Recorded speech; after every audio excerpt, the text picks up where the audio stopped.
dun, dun, dun, dun, dun, dun, dun. Hey, everybody, it's D. How you doing?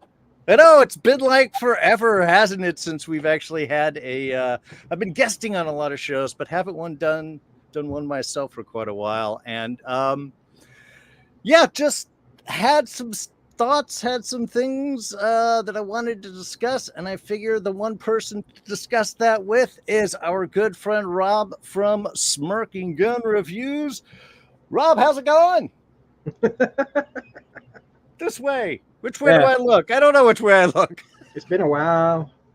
Um, I'm great. I'm happy to be here. Let's have a conversation. Yeah, we've got some things to talk about. This is like dipping back into the well, but we can't help but revisit these topics because I mean, we've been preaching this stuff since seriously forever, and it just keeps going.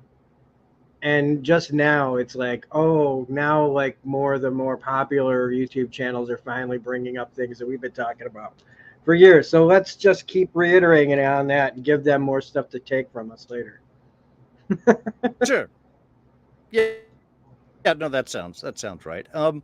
And yeah, well, the thing is, okay, so what we're getting into today, if you hadn't seen the notice of the title of the video here, is we're talking about a lot of the current IP shows, mostly that's been through Disney, but also Paramount Plus and through the movies. Just a lot of our big IP that we have a lot of expectations for, some of which already has a long established history, and but they've just sort of sucked lately. Not to put too fine a point on it, and I mean, to be honest, and this is actually one of the reasons why I haven't been doing reviews quite as much as I used to. I mean, one is just life has kind of taken over, and I'm sure everybody else is also very busy with just trying to survive out there.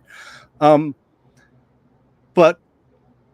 just the last few reviews that we have done, the last few shows that we've discussed about, there's just been so much where I'm like, man, I don't feel like talking about this, and I don't want to go on and just rant for an hour about man, this sucked, they made these bad choices, they made these stuff, and this is not even really attack on anyone specific. Okay, so maybe I should say what this is not going to be real quick. First off, this is not we are going to blame everything on wokeness, women, trans rights, or any of that other misogynist, sexist bullshit that is unfortunately heavily populating a lot of the YouTube space.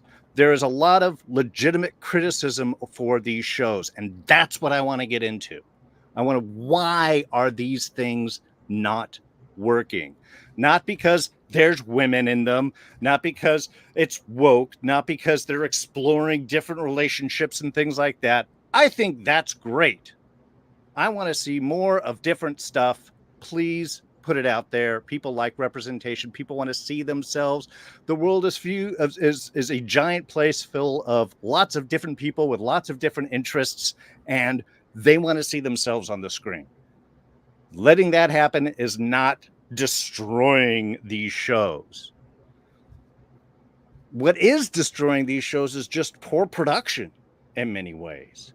And I want to be sure not to go I'm not attacking the writers in this. A lot happens from when a writer finishes a project and when it gets on the screen. It goes through a lot of hands. There's a lot of things that happen, be it directorial choices, executive choices, changes in weather, a compressed shooting time. You have to throw stuff out, all the way up into the editing room, just seeing how the episode, how the show is pacing itself and how the story is being told. Are there dead spots? Sometimes you have to cut things. So I'm not here to blame the writers or even really the directors of these projects, because especially I'm going to say it, for Disney, for a lot of big IPs, the studio's pulling a director. They say, director, do these things and make this stuff.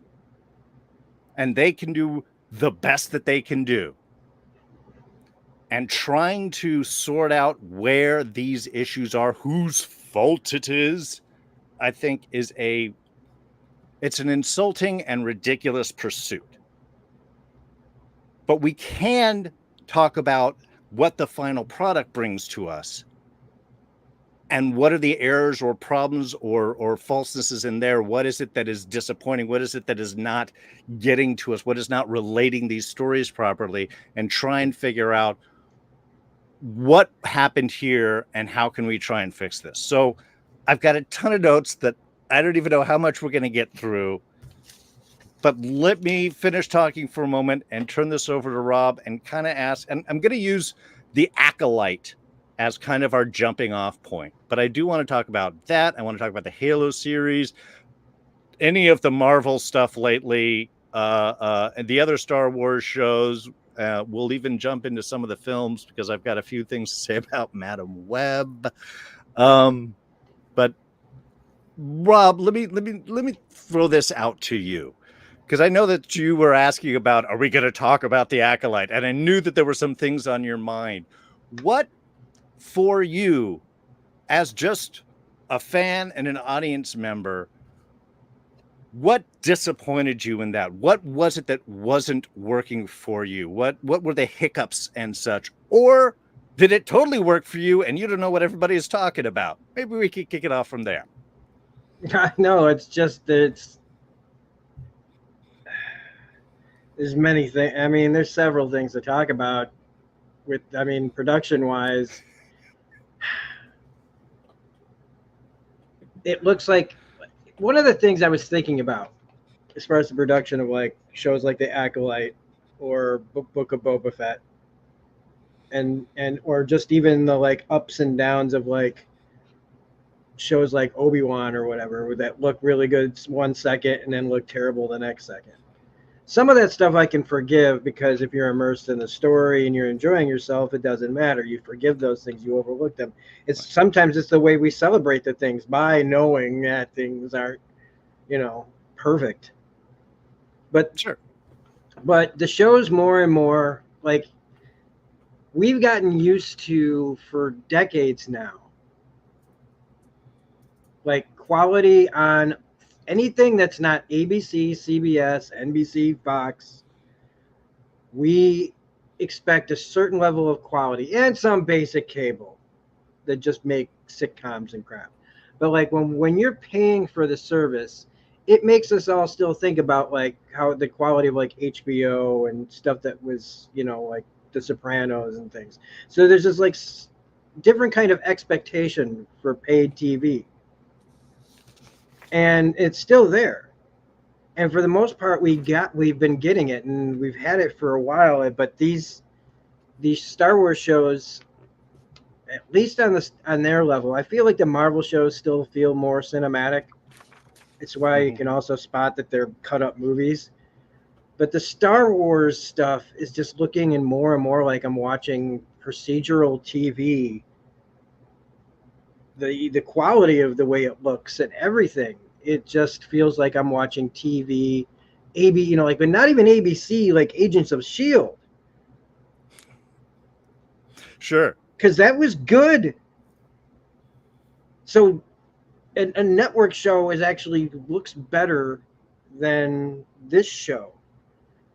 And it shouldn't. This is like taking you back 100 years, which is another thing for me. 100 years isn't far enough. Get that way the hell back to like 1,000 years, 10,000 years, when it was really crazy in the wild, Legends of the Old Republic, not the High Republic. We've been down the road of like they'll never untether from the Skywalker Empire stuff, but it didn't go far enough back. I can't stand that. We need to get just as far away from all that as possible. But also, it was just another thing that was trying to be so many things. It was trying to be everything for all people instead of just making a show that's with an idea that somebody's excited about. It doesn't feel like there's nothing to be excited about really in this story, even though it's taking place in this like different time period that we've not seen before. We're just seeing the same old stuff, just tweaked a little bit different, but not different enough. And the different plots that are going on, you could say this is the season where we're building the plots, but if you never really care about any of the plots going on, or if the plots that you cared about like suddenly are just cut short Sure. because of character or story choices, it, So in some ways you're thinking it's like there's it tried to do so too like much, but not enough at the same time. just make there's a lack of like because they want to be everything for all people and they won't just risk making a movie which hiring somebody like even Ryan Johnson. I know so many people hate that name, but like what he did was different whether you like it or not, and what we need is more people willing to be different. They need to find people that are willing to be different and not just pick the person who was an Academy Award winner nominee for Best Picture of some other movie that's usually like an independent drama. As like, oh well, let's just. There's so many ways that Disney screws this up on all these different levels. It's like all their choices for Star Wars is somehow like all they'd have to do is look to the other studio that's over there. And I'm not saying Marvel Studios is perfect, but I mean, if you want to rebuild your universe, there are ways that they could have done this that just still feel like it goes back to them not having a plan for this updated trilogy. Sure. It feels like they've never had a plan. It feels like they're DC before James Gunn takes over. I'm not going to say anything about what happens. We'll start gauging that after it starts. Yeah. Really yeah. You want to wait till it comes out before we judge it? Really starts. Yeah, not the Suicide Squad or Peacemaker stuff from when he releases Superman or whatever. But right now, Star Wars is like DC, where you can watch it. You can watch it. You can and not hate it. But you're just like going, why am I watching this? It's the same thing. They keep just making the same bad choices over and over at all different levels. You can't, even casting. Well, yep. But I mean, that's overall stuff, and then getting into the whole story of like all the just ways to like I would love. I don't mind hearing a story about how the Jedi are like making the Jedi more complicated than they have been. I am willing to accept that kind of progress. You need it instead of being trapped in nostalgia where the Jedi can do no wrong and have never done wrong and are blah blah blah. I like them shining a light on all different levels of the universe, but they did it so poorly in this. Well, yeah. I mean, to me, there's kind of a couple of large ways to kind of look at this, and you hit on a lot of those issues because a lot of them are like, how does it look? What's the production? What are those effects going on? And, production, makeup, lighting, all that. There's obviously story and writing that we have issues on, and incorporated with that is what is the lore or canon that you're dealing with and how much is that adhered to or not. And while that's kind of in some ways less of an issue when you're dealing with big IPs, they're kind of important because people have connections and expectations, or their understanding of the universe is one particular way. And if you're going to change that or introduce new concepts, you have to do that for all of the audience and not just like those that read that one book in 2017 that came out to understand characters or certain plot lines.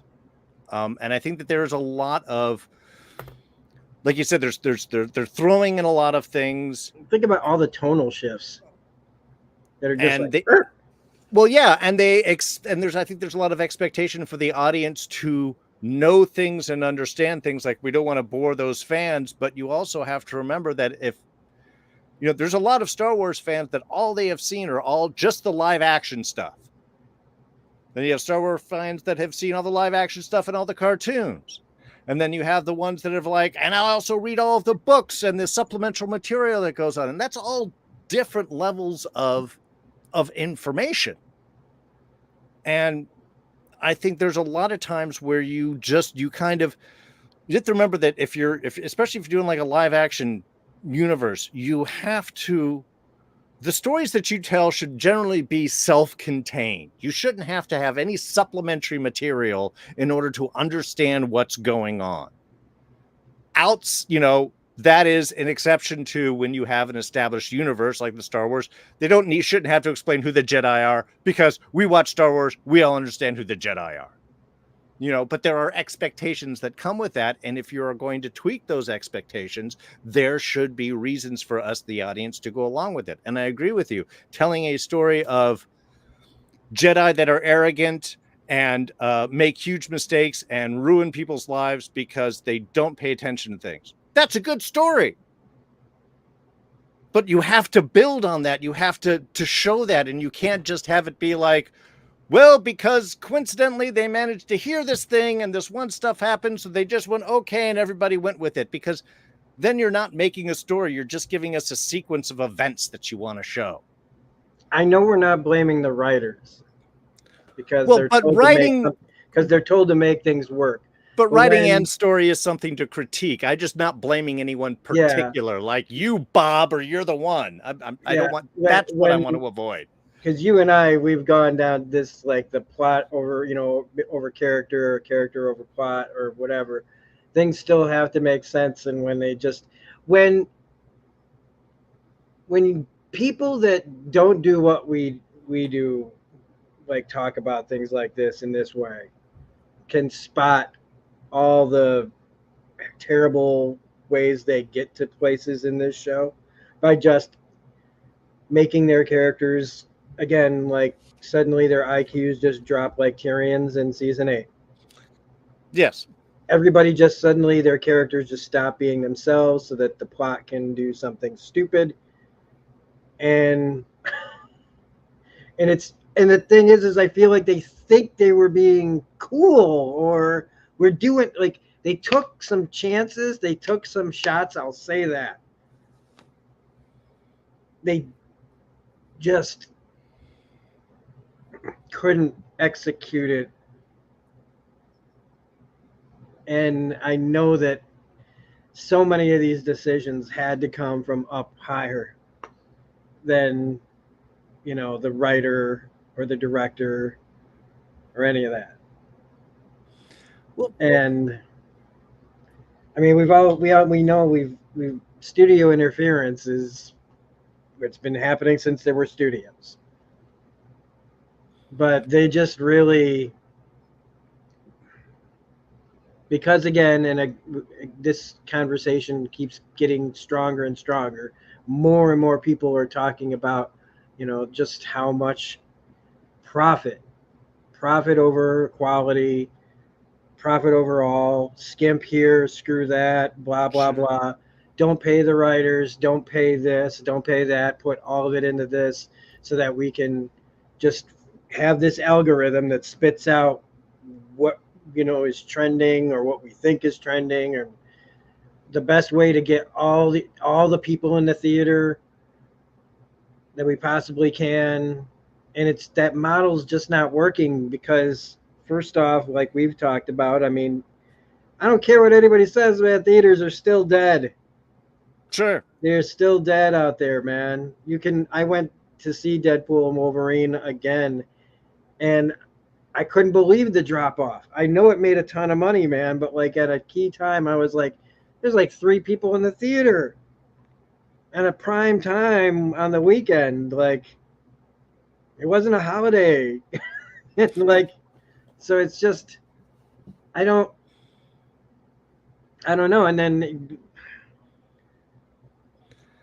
well, I think have streaming now, and even streaming is like collapsing in on itself. And Disney Plus has only been going for like, what, 4 years? 3? Technically? Yeah. 3.5? Sure. Yeah. And they've really, I mean, the app says it all. It sucks. The app sucks. I don't mean that the whole thing sucks, but like, the app is about as high a quality as most of the stuff that's on there. and they can throw all the nostalgia shows at me that I could eat up. But their quality of basically everything is just being just more and more homogenized to just look like network TV, ABC Family bullcrap. And I mean, hey, for all of you ABC Family people, good for you. Watch all those terrible children's movies together and sing Kumbaya. I don't give a fuck. But Well, if I just feel like this is just going to keep happening and getting worse. I almost feel like they should really. I mean, we haven't even seen a. I haven't seen a Star Wars movie in the theater since The Last Jedi. It's sure, been longer technically for me than the rest of you poor sons of bitches who went and saw Rise of Skywalker. sure, But sure. it's still been like what, 5 years since, or six, almost 6 years since a movie has been in the theater. Well, I think one of the points that you hit right there with the financing is a real thing. Because look, everybody has moved to streaming. We used to have cable, and cable was all ad supported, and there was monies coming into the studio and all that. Then, Netflix got big. Everybody wanted to be like Netflix. They want to do their own streaming service. And it has led us to this point because basically they're not going to make the kind of money that they want. And they do the same thing that tech bros do whenever they invade an industry. Uber got rid of cabs because they said, hey, we're going to make it cheaper. We're going to pay people better and you can get this ever and it's going to be great. Then once the cabs were all gone, the pay to drivers went down, the cost for rides went up. And what else are you going to do? Oh, try Lyft. With streaming, it's exactly the same. They're going to promise a whole lot. We're going to give you Star Wars series and Marvel series with the highest quality of what you expect to see in shows. They're going to be like movies and streaming things, and they got these big promises. But what they deliver are, well, it's not actually a 6-episode show. It's like a 5-hour movie broken up. Well, pacing and storyline and everything is very different between episodic television and a movie. You don't just take a movie and cut it up and put it out in little bits. That's very unsatisfying. You're not taken on journeys. You're not gone in particular ways. Television is set up for itself for a reason. And as all of these shows have gone on, the episodes have gotten shorter and shorter. They make sort of less sense. And they're starting to get very similar because there has to be a way to either save money or make it universal easy to shot. The volume has been a great thing for them to shoot on and do effects and stuff in backgrounds. But I think that people are not familiar with it.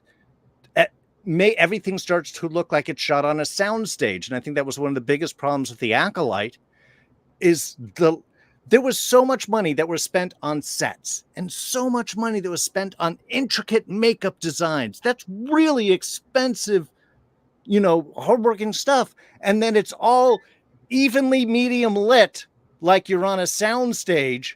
There's no shadows. There's no variance in texture. Everything is sort of like a medium shot. The focal length everything is pretty much in focus. Once in a while, you'll get a little bit of shift rack focus there. And there's 1 or 2 episodes that had some cool shadowy lighting and stuff. But everything starts to feel the same. And it starts to give that. Somebody described it beautifully as The Acolyte looks like an expensive CW show. It looks like you've spent a whole bunch of money, but you've got this quality of product. And I think I think a lot of that is lighting for production takes a lot of time. It's a pain in the ass. If you're ever on set, the person you hate the most is the frickin' lighting guy, because you will stand there for hours where he holds up his meter and does a little twist and tries a thing, then talks to the DP, and it drives you nuts. But it's that type of work that makes things look good, look real, that you're not on a soundstage, that you're in a place, that there's depths and shadow, and you're moving through things, and it doesn't all look like office lighting and shot on a phone. A movie shouldn't look like that. And I think that's one of the things that, just from a visual standpoint, totally worked against this show. It's like, and also with like costumes, all the costumes looked like brand new. It was like cosplay. That's it. That's exactly it. They didn't look like costumes. They looked like Halloween. Back, but I mean, it's like gear. Yeah, they didn't look like clothes. They looked like Halloween costumes. I also want to bring up the chat real quick. Bill Silva, I know it's you. We know it's you. Crom, the god Crom. We know it's you. Deborah, pop it in, and also Chatterbox Reviews, man. Still plugging away. I know you hit 1,000 subscribers, I think, just recently. So congratulations, you, Chatterbox. But anyway, back to the matter at hand.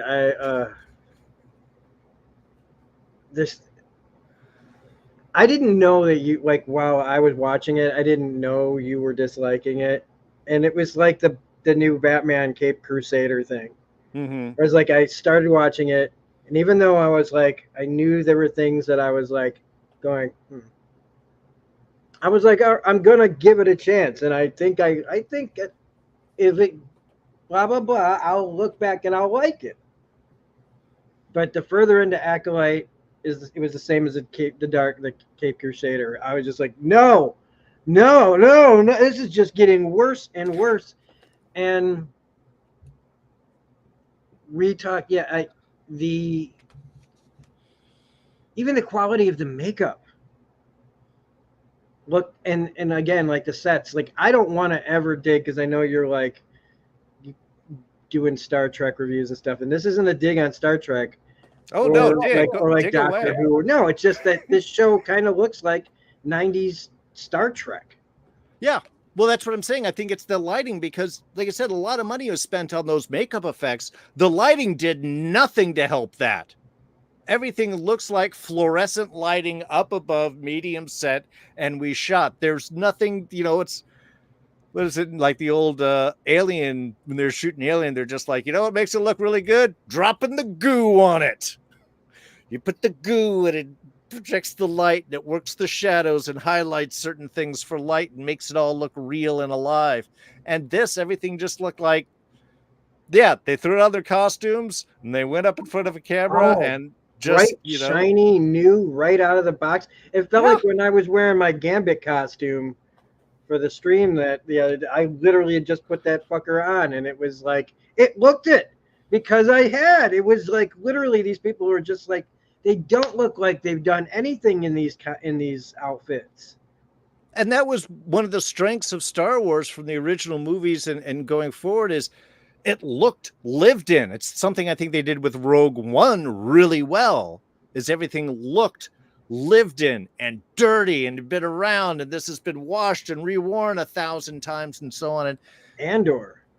Yeah. Did you ever see, speaking of network, did you ever see the NBC series Revolution? It was on a few years ago. Yeah. Like, it was apocalyptic, the power went out, and 20 years later and so on. Lost Part 2000. Yeah. The one thing, like the first episode, all I'm laughing, I'm like, it's been 20 years with no electricity, or all living off stuff, and it looks like everyone's stepping out of a Benetton ad. Yeah. The clothes are all stylish and fitting and look, brand new, and like, wow, man, they got a hell of a textile factory here in the dark apocalyptic future. First thing they did, man, was like grab all the, like they went to the Maybelline factories and just, like, you open up a lady's closet in the post-apocalypse, it's gonna tumbling out of like all the Avon stuff that they just found everywhere. Sure. Sure. Yeah, I know. It's like there's just a little dust. But it's on. I mean, it's on everything. They do this everywhere. But like, there are times though where you, like, again, if you want to look like people lived in this thing, you forgive a little bit again when you're enjoying it. But if it was great, you wouldn't care. but then it just shows the level of like you're trying to find the things that are good to talk about it. Your ideas were great.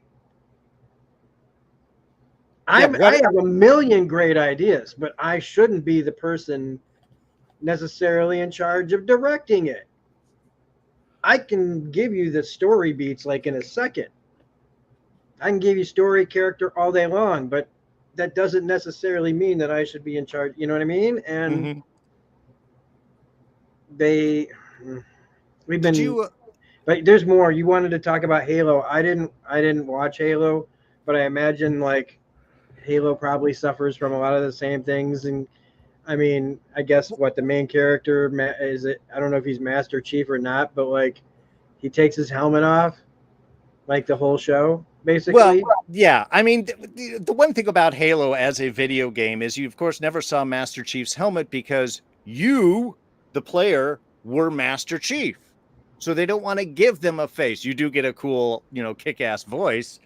Um, but that was just part of the thing. And as the lore came up, there were whole reasons why Spartans never got out of their armor. And so it was quite interesting. And in fact, if we touch on that this will be an interesting part to veer into this area. It's the concept of lore, and certainly lore versus canon when you're doing Yeah. adaptations, or like Star Wars, Marvel, you're building on pre-established stories. The big problem with Halo is it's like it's going to be non-canon. Okay, you're telling a whole brand new story and interpretation. Again, there's always the question for us who like video games, like why we haven't seen the first one adapt into a regular story. Why are you changing it already? But okay, what are you going to do They with should it? basically be forced to like call it almost the thing, but not the thing. So it's like instead of Halo, they should be forced to call it like Shalo. Well, and that becomes yeah. Well, but seriously, that does become the issue because okay, you change canon, but they also changed a lot of their lore, where things came from, why people are doing it, what the history of the universe is, what the invasion, the covenant is, how the actual characters were, what their motivation is. And if you change a character's motivation, you change their character. And so Halo ended up being not a live action Halo adaptation, but sci-fi military drama with a Halo skin on it. It looked And like that's Halo, but Paramount, none of the right? characters, none of the actions, none of the motivations were the same. Yeah, it was on Paramount. Uh-huh. And they do a lot of stuff like that. There's And, a lot of their shows because Paramount is basically what CBS. And CBS just makes yeah, cranks out the military adjacent crap that they've been putting out for the last 20 plus years. And so I am not surprised that Halo turned into that. I am not surprised at all. They're just like, oh, we're doing it as a TV show. Sure. I bet you in the credits of that show are at least one or two people that have worked on those other kinds of shows for CBS. sure. Showrunners, maybe even two. I wouldn't be surprised if a showrunner or two. I don't know how many they had. I don't know how many seasons. What was it? Two? It was two. The second was supposed to correct the errors of the first So when did they they switch did not. showrunners? Yeah. Did they switch showrunners? I Like don't they know. It was all run under 343, which is the company that produces the Halo game, and they are the the developer under Microsoft that does that. But they're kind of a big mess. And yes, Crom, I completely agree. Forward Unto Dawn was actually a very cool Halo story that was just Master Chief adjacent. They did it originally as a web series before Halo 4 came out. So they did it like in little chunks. And in that sense, it works really well. I've seen the compressed movie with all the pieces done together. Not quite as engaging as I thought that the web series was. But definitely respected the lore a whole lot. So it felt like well, actually Halo. well, see, that's the we're talking about lore now, and this. I mean, again, what did I say? A freaking million years ago, when they opened up the multiverse box, it meant not just Marvel, But every single idea man went, we've got a fix for everything. We want Master Chief with his helmet off. It's in a different universe. Sure. So we can just say, like they can just do everything. So like, they can even make the aliens good guys and the humans bad guys. Like it's the I mean, there's part of me that like at least in the rooms they think for half a second to flip something. Like, oh, what do we do? Well, I actually have to think to flip it. So even though that thought is still terrible, I gotta at least go, well, at least they used their imagination, even if it was terrible. But now it's just that excuse that it was supposed to be not. No, I got a case of the supposed is. Well, and It the thing with has go ahead. been used to as a plot device or tool used sparingly can go on for a long time, forever if you use it right. But like everything we get our hands on, we open it up and we tip it over, we dump it out, and it's us. Part of this whole thing too, this whole discussion, I wanted to get to is a lot of the problems is us and where we are. And I'm not saying that progress isn't great, but there's part of the problem that like things are the way they are is because of how we've been reacting to things. Sure. To overreacting to things. Before film discussion was more than Roger and Siskel, whatever, Gene and Roger, practically. That was it. But now with streaming and the internet and everything else, it's just that's also an influence on these studios. Well, and it's a shame that the discourse again seems to only care about the thing before the thing comes out. Well, if you're talking about pre-expectations for a film, okay, let's talk that. What do you think about the new Craven movie? How do you think that's going to be? I don't even care. Yeah. Why? Because it's Sony. Yes. Why? All they do is L. What? But why do they do it? I mean, you would think. A studio, they want to make money. They want shows that people are going to come back to, and yet we know from just the history, like Sony's doing a Spider-Man spinoff movie. This is going to suck, and we have been right up until now. And look, I would love to be wrong with Craven. I'm not gonna be, but I would love to be. But I watched Madam Web finally. It took me 3-4 sessions, I think, to finally push through the whole movie. And look, there was actually a couple of very well done, interesting bits in that. One or two, I'm going to admit that the whole bit when she first discovers that she can maybe see the future, and there's this very cool kind of camera back and forth and overlaying of scenes, and I'm like, wow, that's kind of interesting. And the whole rest of the film was just train wreck after train wreck. Because, we'll get back to the writing. Everything everybody does in that movie makes absolute no sense. Nobody makes a choice that anybody would ever actually make in those circumstances. Real things don't happen, and when things happen, people don't make the right choices. You're being hunted. Let's go to a restaurant and jump and dance on a bar. With the people in the horror movie of like running where the chainsaws are. Yeah. Nobody says anything the way that they would say nothing. And in that sense, it's just, there has to be a sense of realism in a film. And that is connective tissue.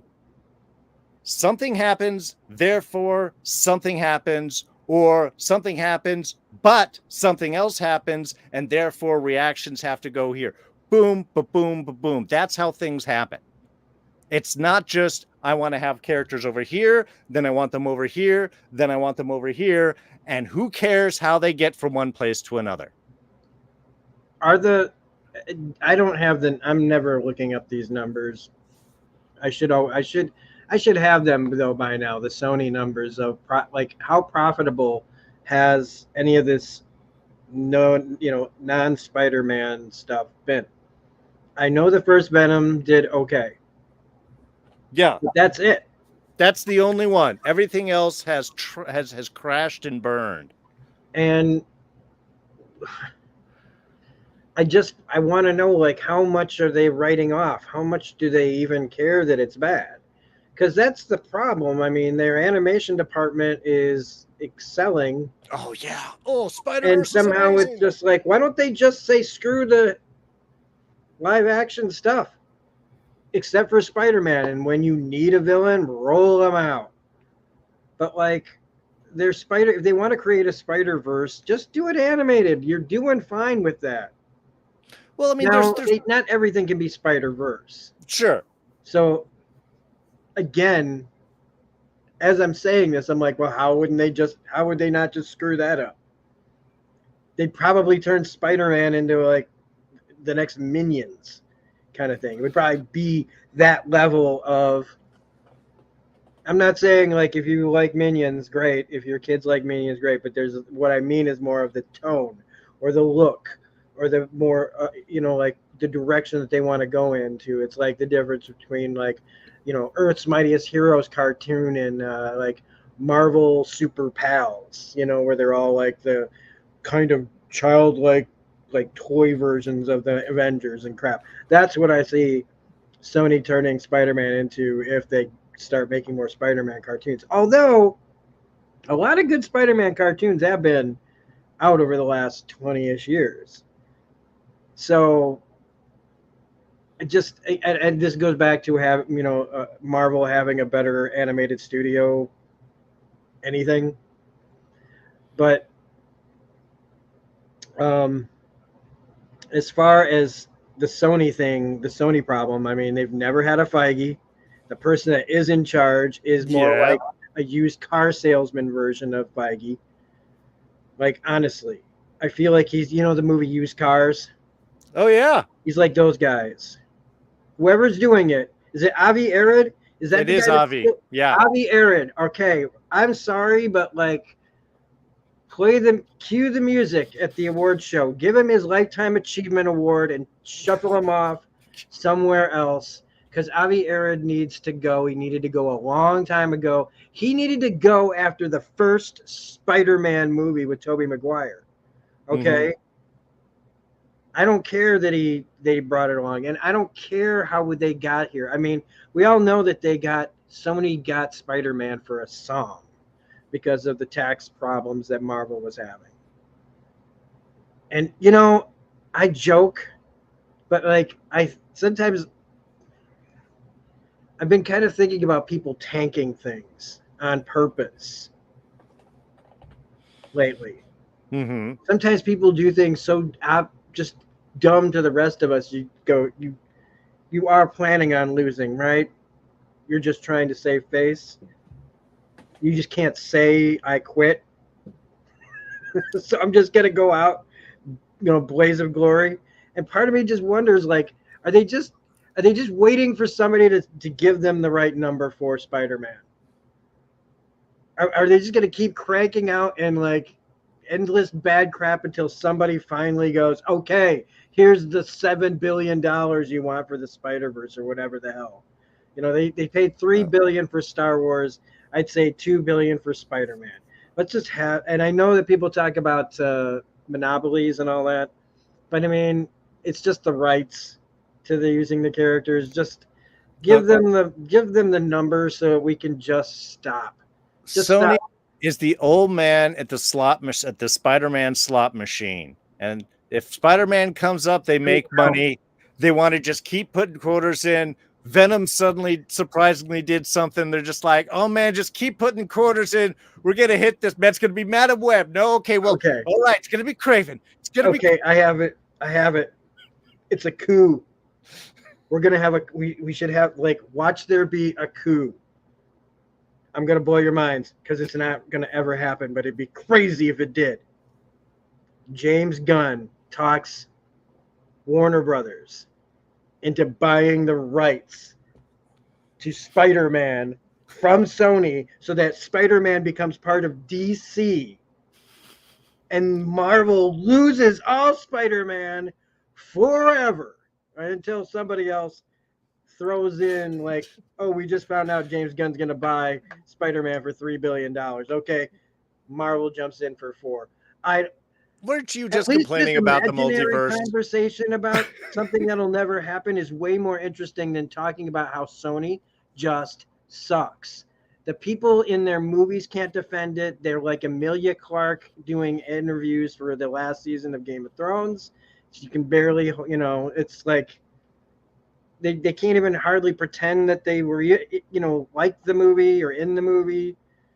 It's all a big joke, and for the young stars, it's just a paycheck. I mean, they don't care. They're in a movie that got in front of a whole bunch of people. So what do they care if it even fails? Like, and again, it goes back to people who care about lore, people who care about story, people who care about plot, who all these things that should be simple that used to seem simple, even though making a movie was always hard. Making a show was always hard. Mm-hmm. But somehow it worked and we still got great shows. And maybe they weren't always the best every single episode, and maybe we got spoiled with the golden age of television, and there are still people making good quality stuff. But it's just because even Hulu, which is part of Disney, when have you seen a crappy looking Hulu original series? I don't watch Hulu anymore. Well, but I saw Hulu, Prey, and that was awesome. But Hulu and FX, their whole deal, everything on Hulu at least looks good. You don't go. I never think about watching Hulu and go, "Oh man, the quality of this, like blah blah blah." Even if I don't like it, I usually just don't like it because of story or character. It's never about like the quality of the production. It's just something's just not for me. I watch something on the same, the same production or same studios that are just Disney, and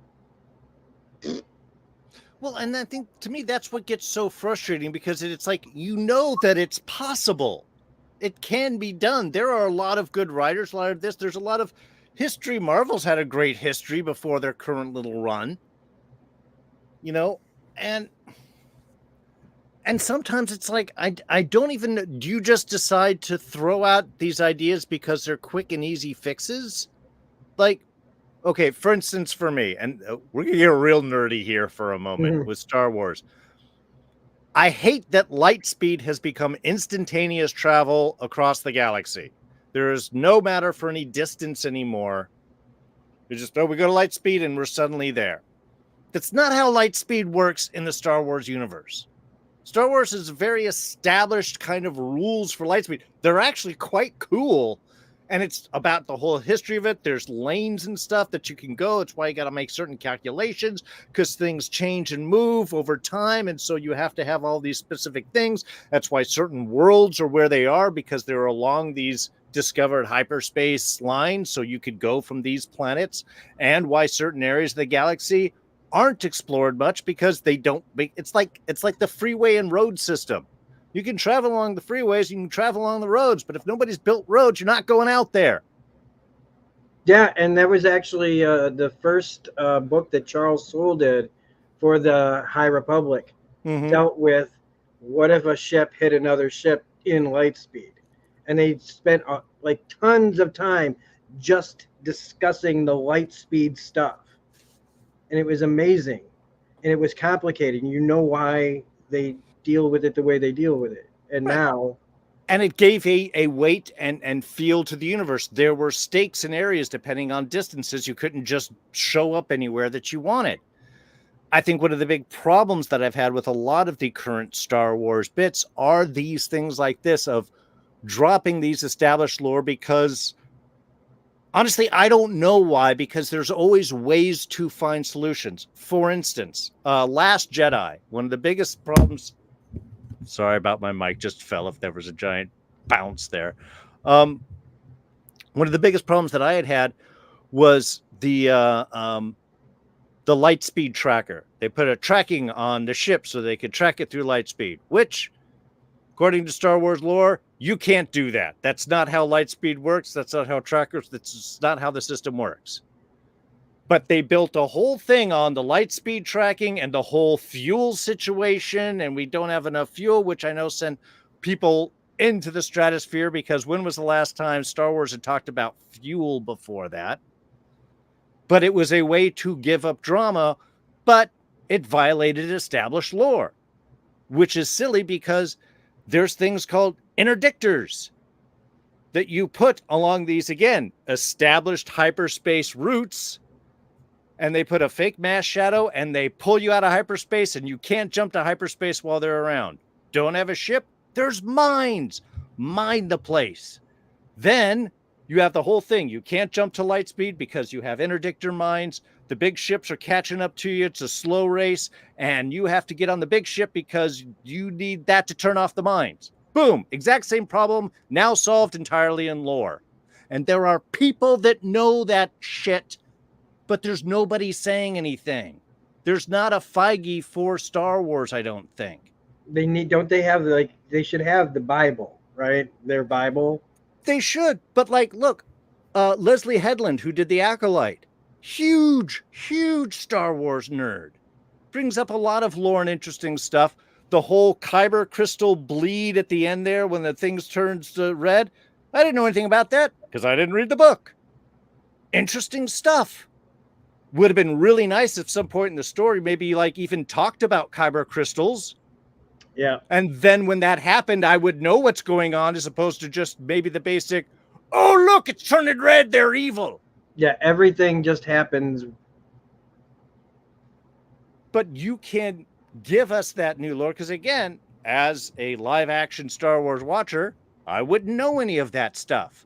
But you could certainly have established that, maybe saved what's her name from doing light speed trips back and forth across the universe. And you could have had a scene where she could have showed her lightsaber whip and talked about kyber crystals, and she could have stayed there and not wasted a whole bunch of time going back and forth. I wonder if they have like fast pass and stuff, you know? Yeah.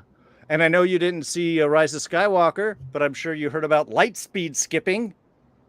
Nope. Yeah. Well, it's where you hit the light speed lever and you jump back and forth into various towns and planets and atmospheres and things like that. Again, all within atmosphere, which means it doesn't work because you're in a mass. Also, no calculations. Also, not instantaneous travel. This isn't teleportation. It's light speed. But it gives you a great scene where Poe can throw the thing and you can change stuff around. And I know that TIEs actually don't have hyperspace engines, but we don't care about that. It's the future and they can do. That's a long time ago in a galaxy far, far away.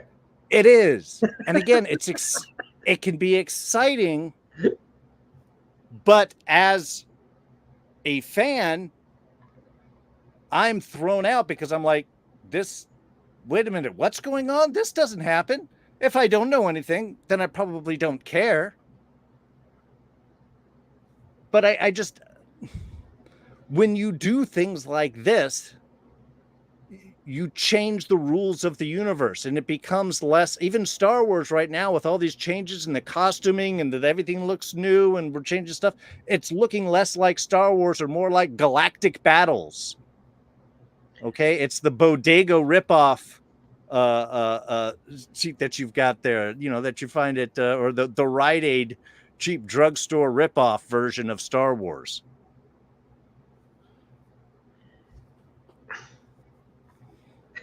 It really is, man. It really is. It's just so like, I just don't understand why it has to be this way. I mean, it's just, Okay, one of the big things that got back for, we'll say, two of the big Disney stuff, The Acolyte, $190 million production or whatever it is, Secret Invasion, a $210 million production. Look, I don't know where that money went. I bet you Battlestar Galactica's entire series costs less than The Acolyte. Yeah. Oh God, by far, by far. But okay, that's a lot of money. And I know you got to pay for your Sam Jacksons, you got to pay for your special effects, you got to pay for all those extra things.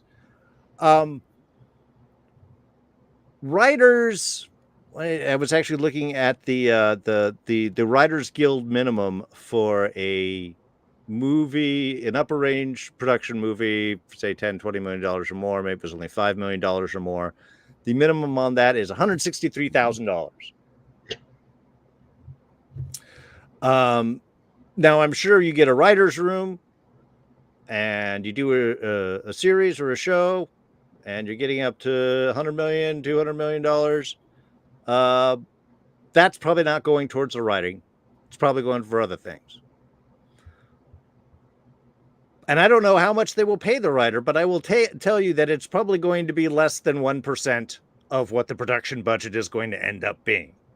It's weird to, like, how do they decide that? You know what I mean? Like, how does Andor get, like, Bo, I can't remember how to say his last name, but you know what I mean? The guy who was like the creator of House of Cards. Right. And a bunch of other stuff. How do you get him for that show? And then,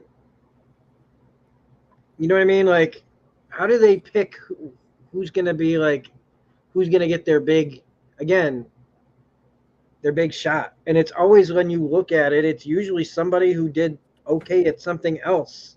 Sure.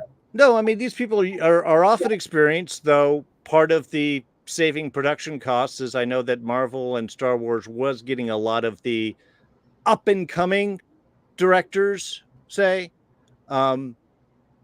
so they could sort of mold them and they could work within the system. They basically give their little flavor to a production that I believe is mostly already done. Like a lot of the effects stuff, and that is all pre-shot or pre-rendered or pre-established, so they can have that. Even if you're using the volume, which is all done live, you have to have, you're basically, instead of doing your post-production work, that's now all pre-production work, because the visuals have to be set there and ready for when the actors come in and to work in front of them. So the thing is I have no idea where the money goes, because finding budget breakdowns is impossible in Hollywood. You will never find anything that will tell you this is how much we spent on this and this is how much we spent on this. You might get a light breakdown of, in front of the camera, behind the camera type people or something like that, but that's about it. But I would think that if you are spending that much money, you would want to be sure that the quality of the actual story being told is good. And for some reason, I don't think that's the priority.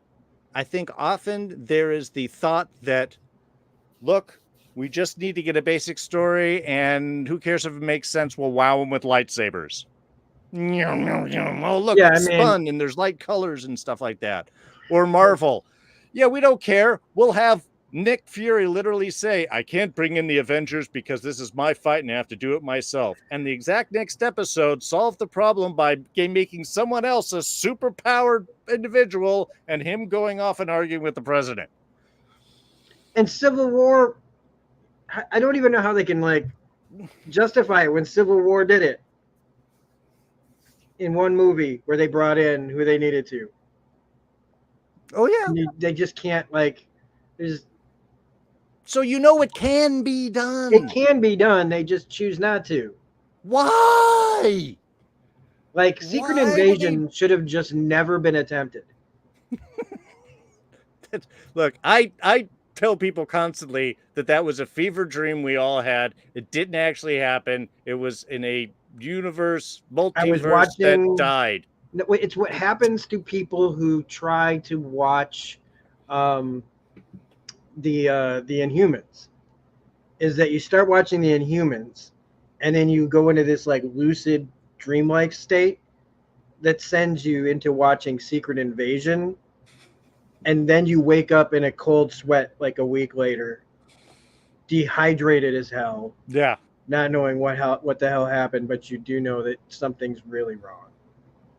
It's an AI assault. And I do want to bring up that the directing and writing keeps getting brought up in the chat. And we were saying earlier, we're not going to sit here and just blame writers and directors, but there is a lot of bad writing and a lot of bad directing going on. There is. There's a lot of poor story choices, and again, the difficulty is that the writers may have written something, and ultimately, I'm going to put most of the blame for these things, honestly, on production executives, because they're the ones that have the power to choose the people. They're the ones that set up what the budgets are going to be.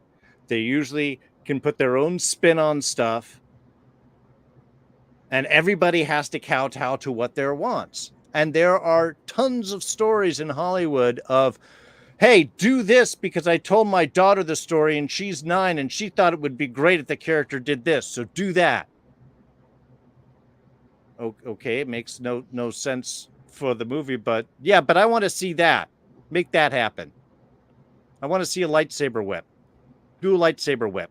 It's like the sponsor coming in, right? And being like, I want your character to be walking around with a Coke can, but Coke doesn't exist in this universe. I don't care. It's something they found, some alien relics. Make it up. It's again, I almost feel like they know they got you. Like with all the hype, they know people are watching, even if they hate it. Even if especially there's so many people that hate watch this stuff. And again, it's like one of the things that we always say, like if you don't like something, like how you say you just didn't even want to make videos anymore about this stuff because of just how not fun it was to talk about. Well, all of you out there, if you stop watching the damn show, if you don't like it, if you like, for people that commit themselves to like reviewing She-Hulk, which wasn't me, is this nope. That was me. That was me. I liked a good half of that. Maybe even more. But like, who commit to watching stuff like that, even if it's not good, that's one thing. But if you just sit and watch 8 to 10 to 12 to 13, how many ever episodes, just sitting there seething and going, why? Why do they keep making this garbage? Well, because you keep watching it. And it's the algorithm doesn't care that you hit the dislike button or you wrote in the comment section, this is bullshit. If you give them money or your time, any kind of thing that they can measure, it helps keep making stuff. Yeah. Well, see, and as there's so many answers to this. Yeah. As we're continuing to harsh on a lot of these choices and maybe give some ideas of how to change things, it should be noted that both Marvel and Star Wars have cut all of their future streaming productions and are stepping back to reevaluate a lot of their plans because there has been such a drop-off of audience, people not hate watching, just not watching anymore, along with the actual feedback that is more than just, there be women in the show, so it sucks. Which again is just a load of horse shit. Yeah. But actual like complaints like, hey, you have logic issues. You are telling me things and not showing me things. The shows are boring. They're inconsistent within their own realities. They are complete wastes of money and time and story and actors. Why do you kill off Maria Hill? She's still alive because Secret Invasion never can happen. That's my headcanon, and you're all with me. What a terrible like insult to like a whole bunch of side characters that they were basically like, I don't know. We gotta like get. We don't know what to do with Maria Hill or Martin Freeman or Ben Mendelsohn. They all kind of don't really want to do this anymore. So what do you say we just put them all in a show and kill them? Yeah, I like though that now more people are like with me saying from the get go. I was like, Maria Hill did not die. Yeah. Are you kidding me?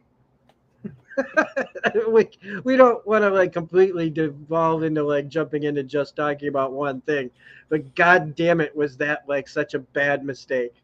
Like every single thing on that show practically was a bad mistake. Any great speech was undercut by something stupid, and I mean that show really is so much of like the blueprint. You want a blueprint of how to fail. They've been making it like they've been watching that show or something, or how they did that, because it's just like from everything on down. And I just, even Sam Jackson, man, I'd be like, I'm the kind of person who would love to have the balls to ask him about it. Like, why, man? You did, like, I know you don't, like, you just take the check or whatever, but I know you care about being Nick Fury. It's part of your legacy. It might be the big legacy.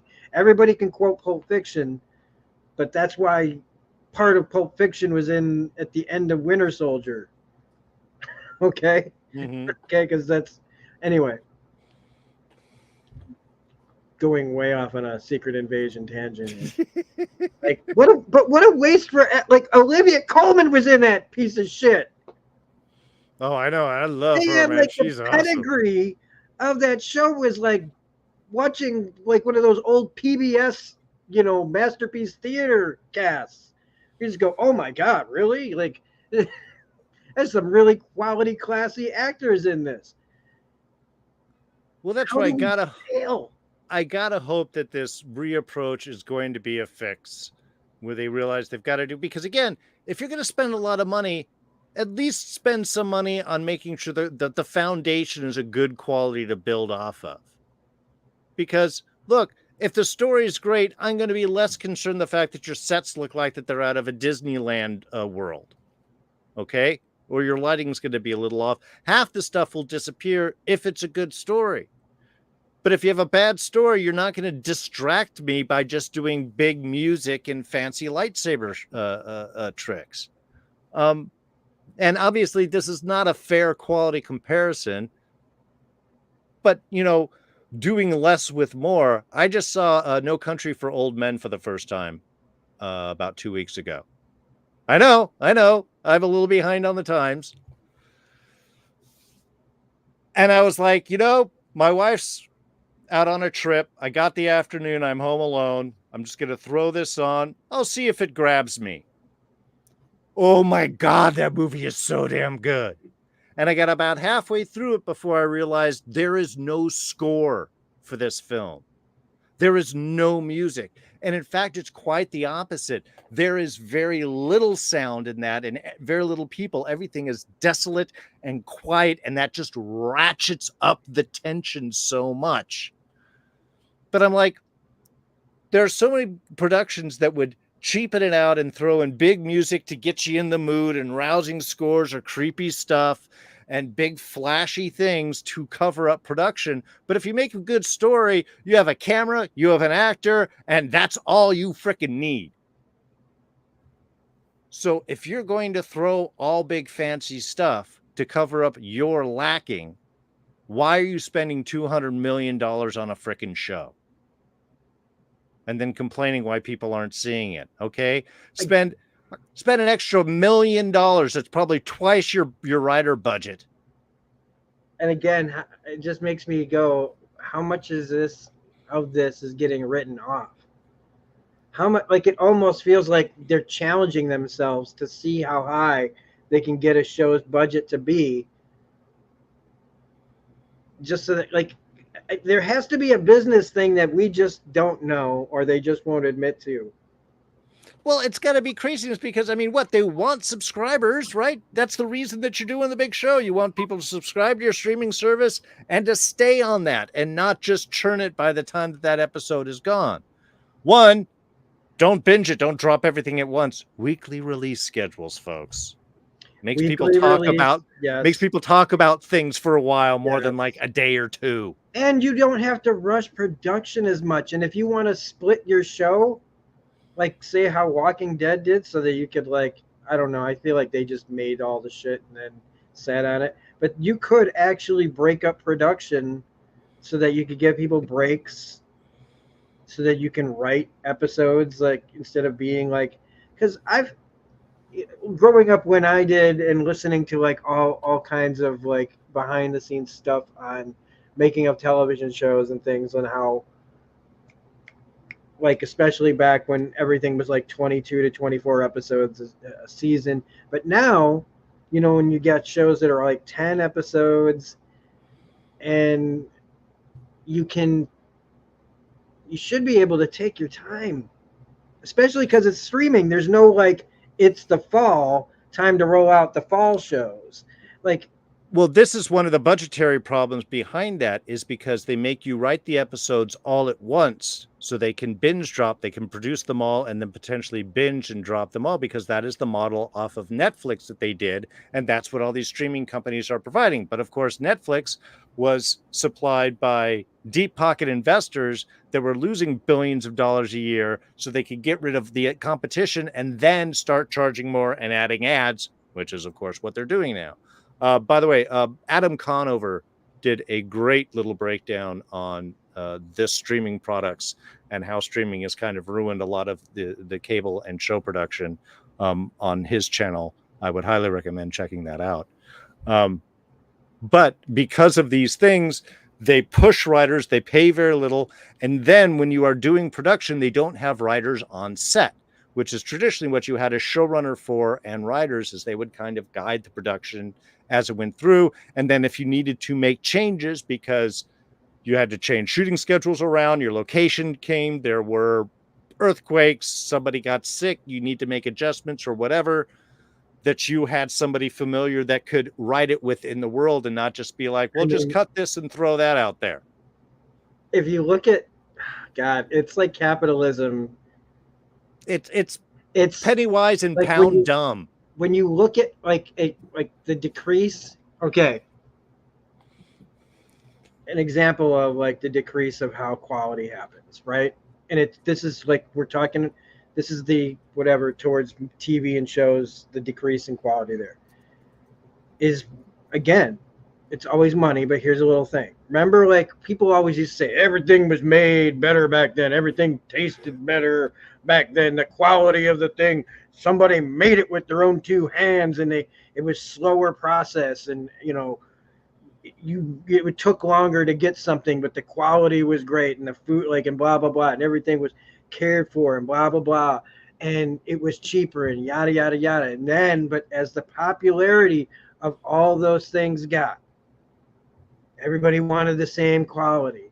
And that's, you know, how you get McDonald's. You get that comfort where it's like, okay, we're going to put this everywhere in the fucking world so that you can have that same hamburger. You can have that same thing over here and there. But even the quality of that goes along enough times, you like that enough, and that profit starts rolling in, and the quality start going, how can I people love this so much, and they're giving us so much money. How can we give them that thing that they love, but give it to them with a little bit less of something, a little bit as we go? Whether it's your fucking bag of chips that used to be full and now is barely half full, it's everything. Okay? You like something enough, streaming services is great. The beginning of streaming services, and Netflix comes in, it's so new, and you're so happy and just excited that you can watch The Office and new originals and everything. But as that gets popular, because no one wanted any part of it, I don't want to know why, because I kept telling people to get into streaming, and everybody's looking at me like, I got my discs, that's all I need. But then it catches on, and now other people want in on it. And even then, and so it gets to a certain point, and I say, well, now that this has gotten to a certain point, guess what's going to happen? It's all going to implode in on itself, over and over and over again. These same things keep happening, and it is happening here too. Remember, like people want to go, remember when Star Wars was good? Yeah, because it was new and no one liked it yet. And we hadn't gotten our hands on it. And suddenly we start making action figures, but it's still the quality's there. We haven't completely sold our souls out yet. But after eventually all of it gets their hands on your thing that you love, and it's going to choke the life out of it in front of you, rip out its beating heart while it's still alive and show it to you. And we want to know why? It's capitalism with a capital C, baby. Look, This is what happens when you like something enough. the And a whole biggest bunch of problem other is people like it. And the person who owns it, right, is eventually, like even when you live in a place that you're renting, right?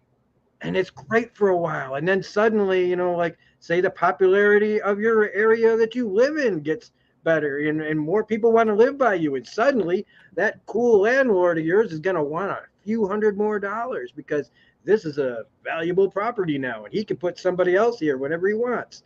So, so that's it. I mean, again, I know people don't like an oversimplification, but since it always comes down to money, there we go. We took it all the way back to post World War II. But the guess biggest what? I'm the sure biggest that, problem. Yeah, no, go ahead. no, I'm just saying the biggest problem is we're not 8 anymore. And if we were 8, all this stuff would be amazing. But we're older fans, and they're like, we we want to take care of your kids, but we want to give something to you too. All I'm just saying is I don't think Mitchell. that you, yeah, I don't think that you have to uh, uh, sidestep quality in order to access larger audiences. And Well, I no, you think, shouldn't. But that's what they do. yeah, And if you happen to get something that's good or you like, even though it looks like Crom hates everything. Crom, what do you like? I want to know. he likes physical media, which He I likes have to physical agree media, is but I mean, awesome. what, like, I guess Agents of S.H.I.E.L.D. is about it. So miss Agents of Shield. But that's okay. It's okay. I'm just messing with you, Crom. 22 episodes a season, man. And your break between seasons was a couple of months, not like and a I year or still say two. that season one is a banger, even though everybody else I No, I love season one so much, man. Like, I wow, Agents appreciate of season S.H.I.E.L.D. one a taking lot. over again as it does. Story and character. That's how you care about the characters. You have to have that. And season one had all that, so that when all the shit goes down, you go, "Oh my fucking god!" But if you went in, that idea that people couldn't get a hold of watching characters because in a superhero show, where's the superheroes? Except it's not a fucking superhero show. It never was. And you hit it right there. In the midst of that little rant, you found gold there, Rob. But seriously, I found gold everywhere. the only thing that is important in writing a story, in developing a story, is story and character. That's it. Everything else is flashy stuff on top. I was going through my Twitter feed, and yes, I still call it Twitter. And I came across an interesting feed where a guy was like, "Okay, this is what's got to be in the next Batman films," and I'm like, "Okay, I'll bite. I'll see where it is." And it's like, he's got to have the classic costume with the blue here and this, and not the bulked up military stuff, but it's got to be smooth and fitting and do all these things. I'm like, okay.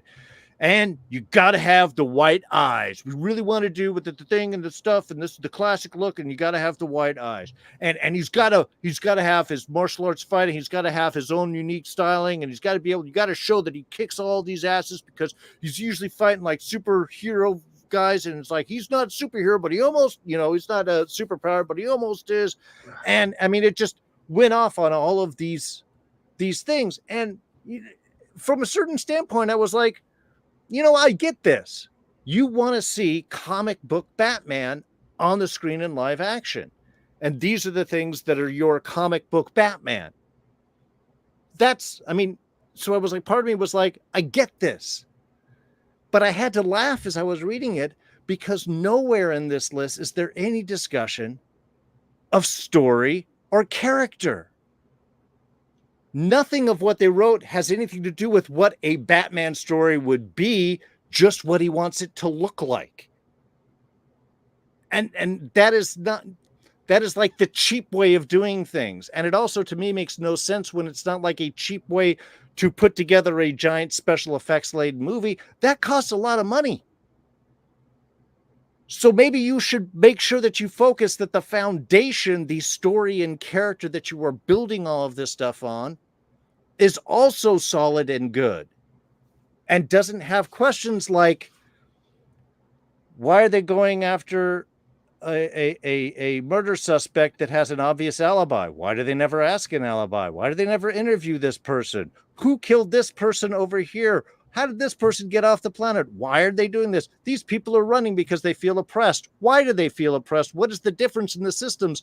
Do Jedis need to ask permission, or do they have the right to test children? You have all of these problems inside of your story that just distracts and makes the audience ask questions.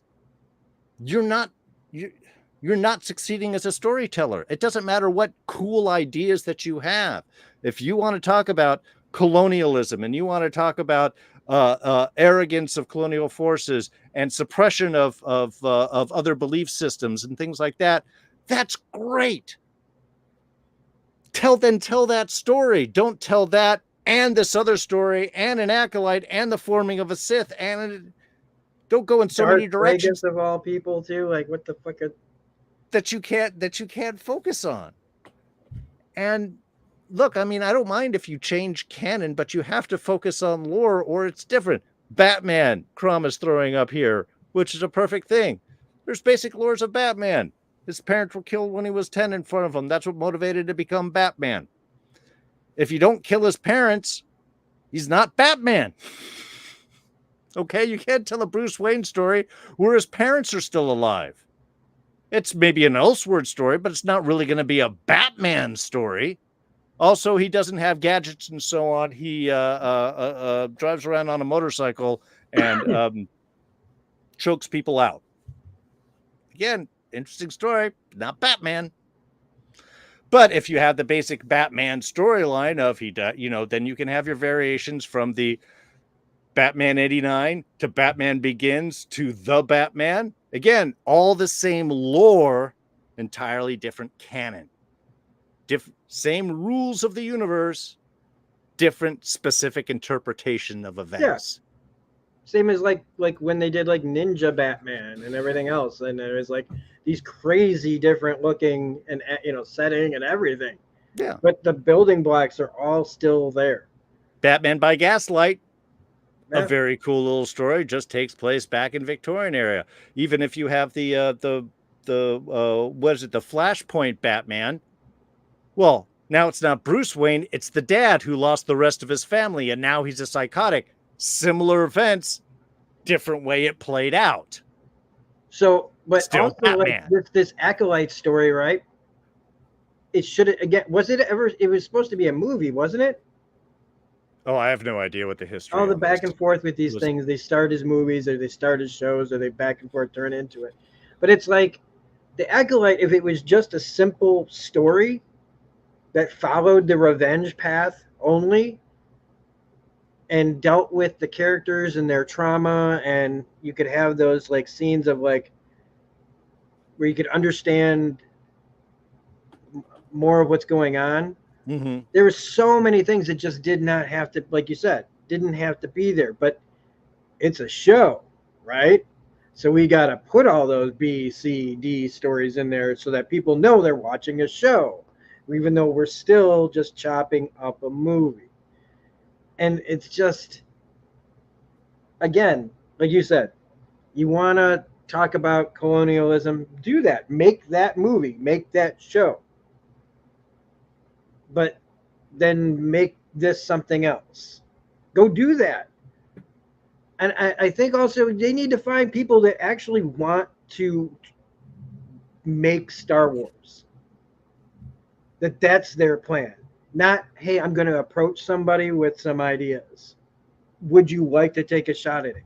Find the people that are excited about being part of Star Wars. Even like, look, that can backfire too, and it might backfire. Sure, fans can make horrible decisions also. But they could find somebody like a director that does have, like, and I don't mean, again, somebody else start screaming Ryan Johnson, but at least he had an idea. At least he wanted to do something. He wanted to be there and do it. Well, yeah, but I also think in some ways that structure is an important part of this as well, because part of the problem of taking a movie, making it an extended director's cut and just cutting it up in pieces is the flow doesn't move right. Whereas when you're shooting a show of, I mean, look, you can argue about the 44-minute network show setup, but it has 3 acts. It has a storyline that's developed in there. An episode that's well done has a contained story within the larger story. The Expanse did that in a lot of great ways. I think through like the first season, as each one was set to what was the crew of what would be the Rossi doing. This is our introduction episode.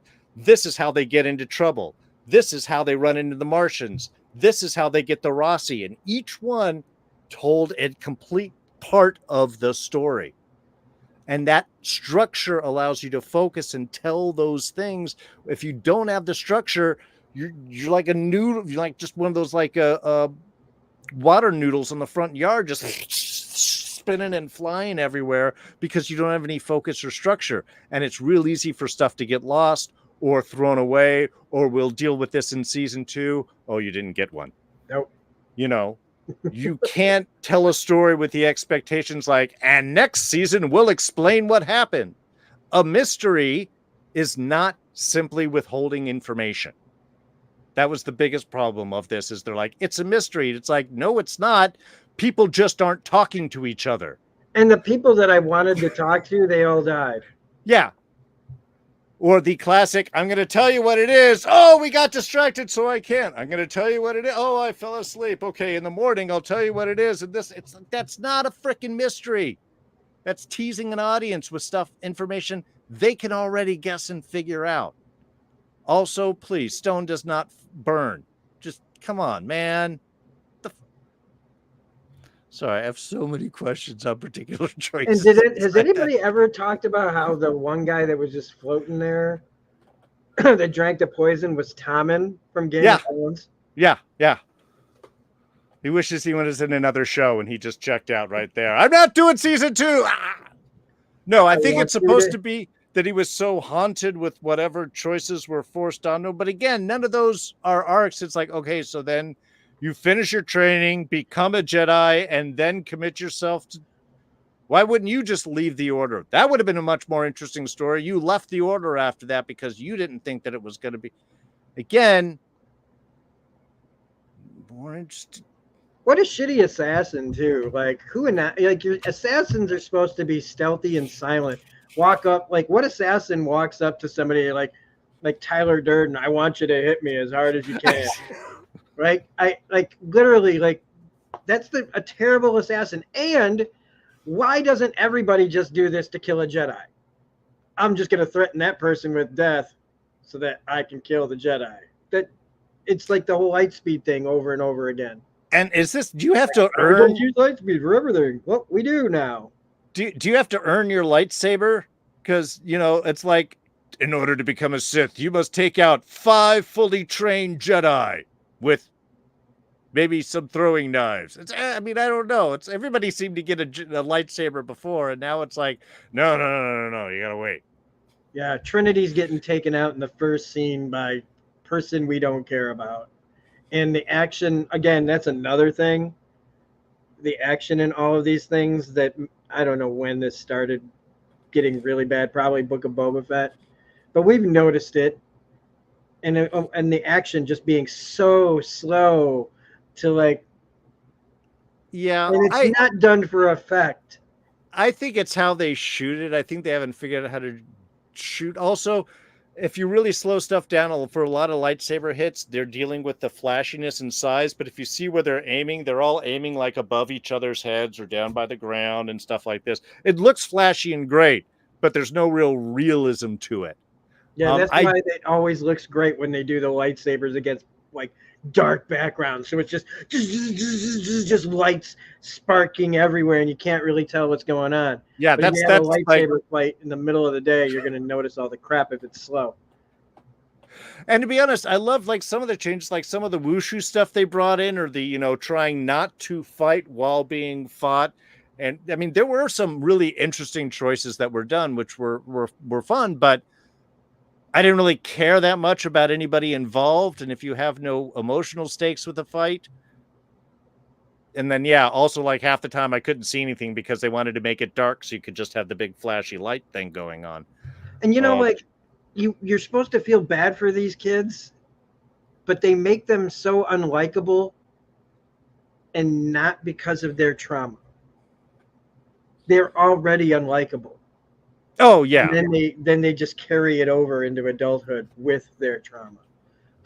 So it's like the person that you feel sorry for, but after a while you just go, I know that they've got a problem, but fuck them. Yeah. I mean, look, if we wanted to, I have, and I'll just show this to the camera so we don't actually have to do it. Let me get this out. A sizable list of questions that just off the top of my head, I threw Lightning up on the Acolyte. Yeah. Lightning round. Who killed the Wookiee win? When did ejecting the witches from the Wookiee kill all the other witches? Why does stone burn? When did the stranger meet the Acolyte? Why didn't the Jedi feel the Force witches or see their totally not hidden Mountress mind fortress? I mean, there's what was the Virgins on the planet? Was it that tree? That would have been interesting since you put so much focus. We never went back to it. Well, I mean, I guess the one kid did eventually. The Force always working like, I don't know, sometimes you sense people around you and sometimes you don't, depending on the story. I can lift things or not, depending on what the story wants me to do. The little tracker, why did he fight Osha and then help right after that? Like the abuse of her droid. It's like, oh you God, might as well kick a dog. Okay, I don't rip off head, stab things. How is anybody gonna care about your character if your character is the character who hurts droids or animals? I left out kids. I mean, and not to mention just okay, well, we've got to have the droid we can sell, the little belt droid that you can carry around, and we'll just go whoop whoop whoop to you and yeah, spray things in people's eyes randomly for some. And the only reason we forgave Han Solo for his shitty treatment of C-3PO was just because it was just great straight man gags. It was how Han shows affection. He wasn't ripping off C-3PO's head. He treated him like crap and like... He treated him like everybody else. Yeah. So it just made sense that he talked shit to 3PO, you know? So... Because that's part of his character. Yeah, yeah. He's an ass. Just ripping off the robot's head because that's not a character thing. That was just all right. So look, we've been chatting for a good little while here. I think it mostly a vent more than like what solutions we were coming up with. We did it. We did it. Are you kidding me? We solved it.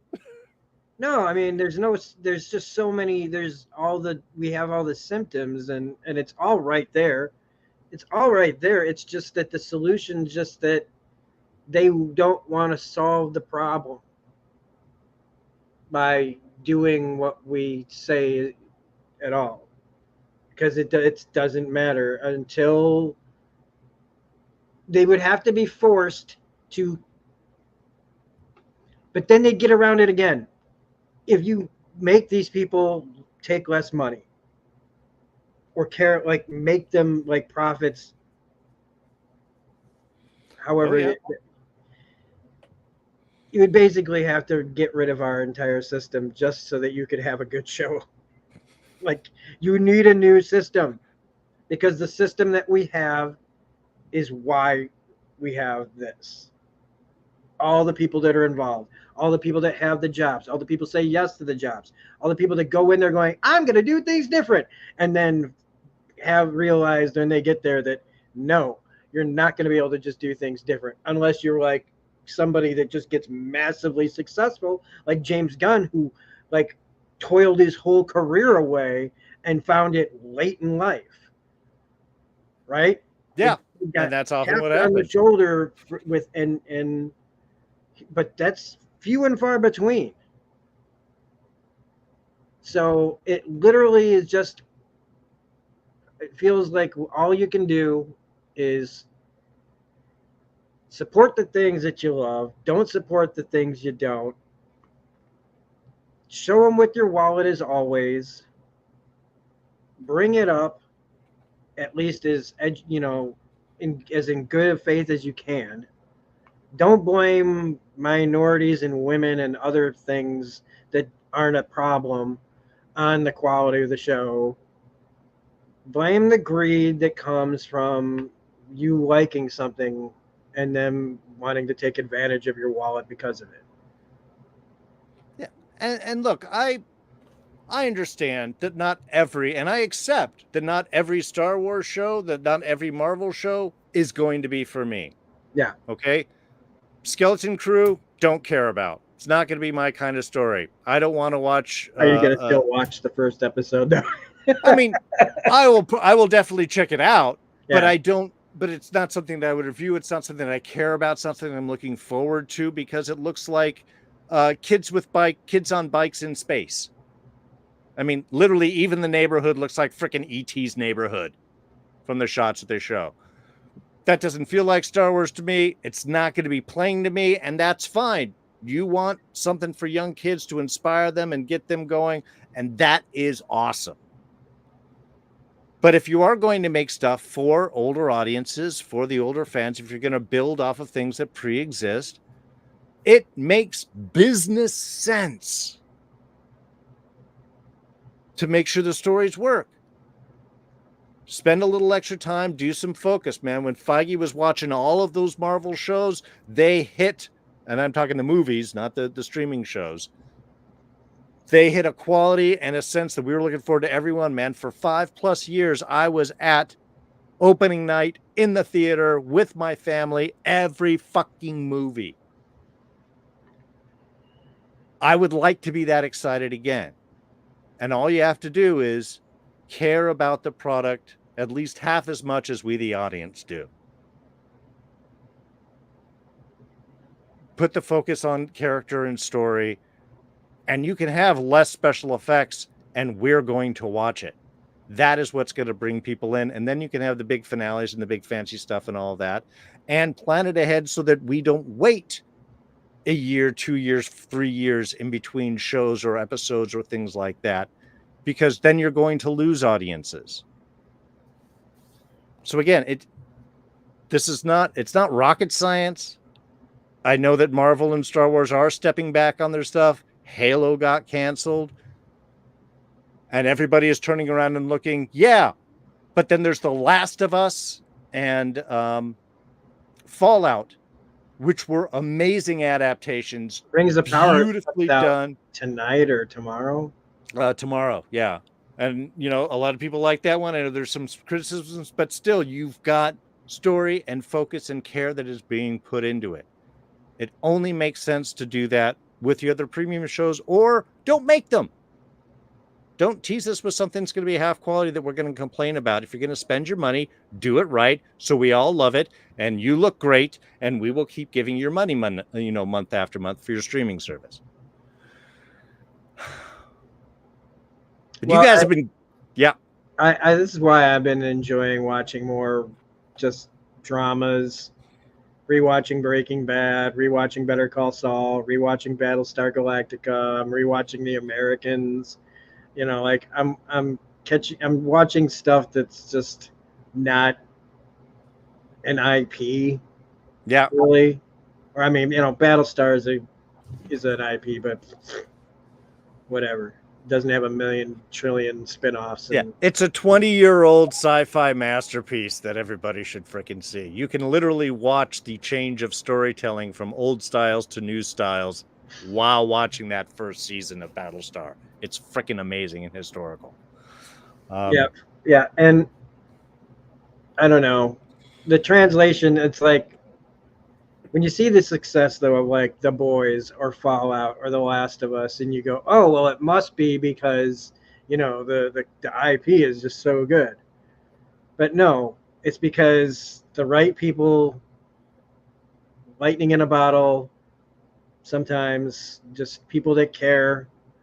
For the animated shows, you got Vox Machina, that's made by the Oh Critical Role yeah. people, which I mean, the care that's taken into that, and it's their lore, and they're messing with it, and it's like like they're allowed to but that doesn't change the quality of any of it.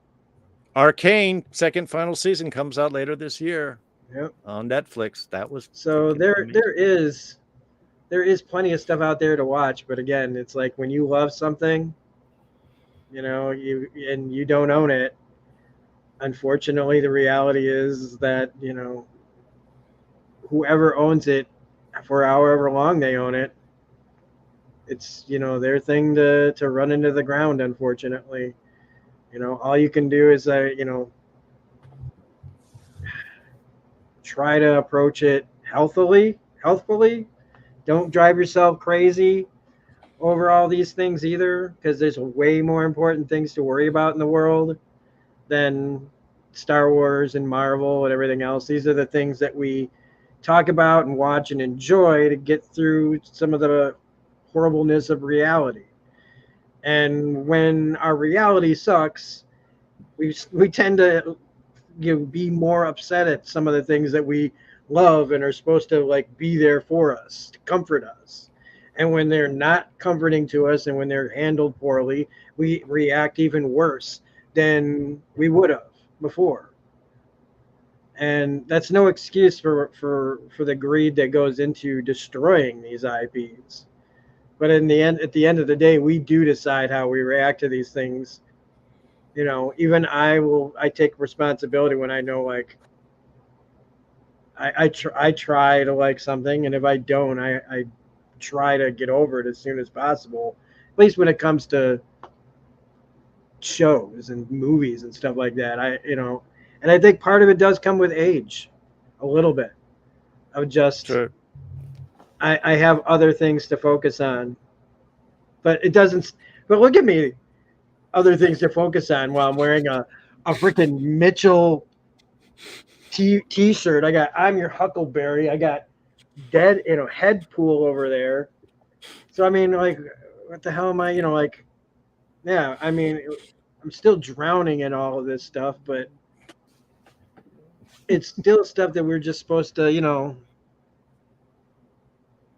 And if you find the thing that you do love of the thing that you're frustrated with. I started reading all the old Star Wars books from the 90s and the late 80s. That's how I keep my fandom going. Is I focus on the part of the stuff that I do enjoy as much as possible. It's fun to talk about this stuff. It's frustrating to talk about this stuff at the same time because all we want is the quality back. All I want is good story and character. Give me that, and your quality of your production can be iffy. It can be spotty, but it's like I say, like if I'm reading a good comic book, the art can be bad as long as I'm enjoying the story enough. Yep. Totally. Well, thank you all for joining us for this discussion. We might come back and do another one at some point. It'll be a little break before I do my next, but I really appreciate y'all jumping in. We had a great crowd. Stinger B, subscriber number 666 is in the house. The God Crumb. Bill Casey, Doc popped in here a little while ago. More Deborah Deborah, did. Rena. Yeah, this has been a great discussion in the chat. I've really enjoyed it, everybody. Really appreciate you jumping in there. Rob, anything that you want to plug? Anything that you're doing coming up? Any final show recommendations? We'll throw something else that you do love. Yeah, I mean, I'm just doing what I'm not really doing anything right now, but show recommendations. Like I said, I'm rewatching The Americans. If you haven't watched The Americans, get on it. 6 seasons of awesomeness. It is such a crazy show, man. KGB agents working in America back in the 80s, and it's like you're supposed to hate them, but Kerry Russell and Matthew Reese, man, are just too good at actors to hate in these roles. Battlestar Galactica, I was rewatching that. Forgot how quickly I hadn't seen it in a long time, and I forgot how much I loved it. I forgot how like back when I didn't want to watch Battlestar, I was like, ugh. And as soon as I started watching it, I was like, I'm an idiot. So there's plenty to watch out there. There's plenty to look forward to. There's plenty to look back on. Find the thing that you love again, and just dive into that. Headcanon, they can't take away that.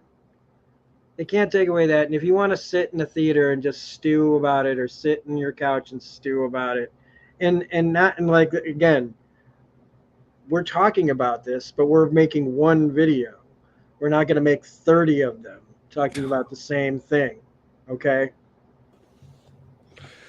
So that's all I got. You know, be good to each other, read comic books, watch small YouTubers. Enjoy us out here on the outer rim Yep. of the YouTube universe.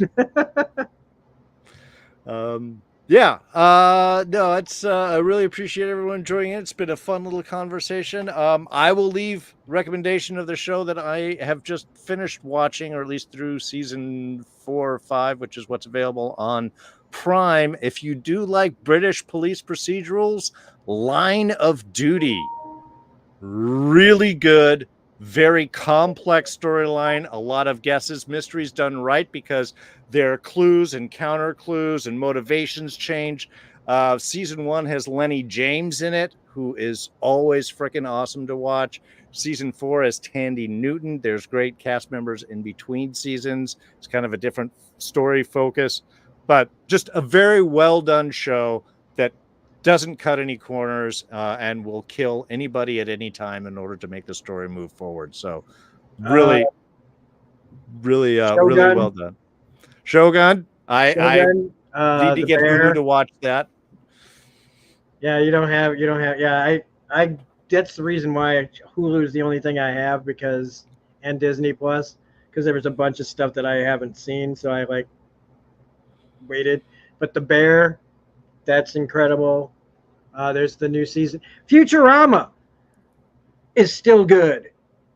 Okay? It's not gonna blow your skirt up every episode, but it's still good Futurama. I'd rather watch a mediocre episode of Futurama than most of the stuff that's out there. So I mean, and I one show I won't recommend right now, and I hate that I'm saying this, but I tried watching the 4th season premiere of Only Murders in the Building. It's time to put that show down. I love all those people on that show, but it's time. It ran its course. Very good. That happens sometimes. The idea has come as far as it can go. The jokes are gone. The performances are lackluster. The humor is if Martin Short can't make me laugh in the first 15 minutes, then and Martin Short keeps me on the floor on that show 24/7. So that's it. Excellent. But yeah, don't have anything else scheduled for D's Reviews now, but you can catch me this Sunday night, 6:30 p.m. Pacific, 9:30 p.m. Eastern, over on Mark's channel, Enchantment of Eternity, as we discuss the 0th anniversary of our parallel universe experience of the Bell Riots. That's right, September 1st, If you were a Deep Space Nine fan, that is past tense episode. In the episode past tense, we have the Bell riots. What happens as Cisco and everyone go back in time to September 1st, 2024, where homelessness has been made illegal and everyone is put into camps. It is a very prescient episode considering it was written 30 years ago and how accurate it is to what 2024 is right now. We're going to be talking about it. We'll talk a little bit about the episode, but we're also going to be talking about the politics behind that and its real world counterparts. So it's going to be a little bit of pop culture, a little bit of politics, and definitely if you like socialist rants, you can catch that as well. So that's going to be over on Enchantment of Eternity on September 1st, this Sunday, 6:30 p.m. Pacific, I believe, 9:30 p.m. Eastern. Should be a real interesting really discussion. over there twice. Yeah, I know. Don popped up for our last Star Trek, but it was so good to see him. Yeah, that was awesome. Yeah. So that'll be a fun little discussion. We're probably going to mostly just have fun, but we do want to talk a little bit about the real world implications of what that episode does bring up. So it should be an interesting one. Anyway, thanks, Rob, for joining me with this discussion. Thanks, everybody, for joining us live in the chat. Thank you, everyone watching us in the archives. And if you do enjoy these talks and everything else, hit the like, hit the subscribe. We'll let you know when new things are being dropped. And we will catch you all next time. Thanks so much, and bye-bye.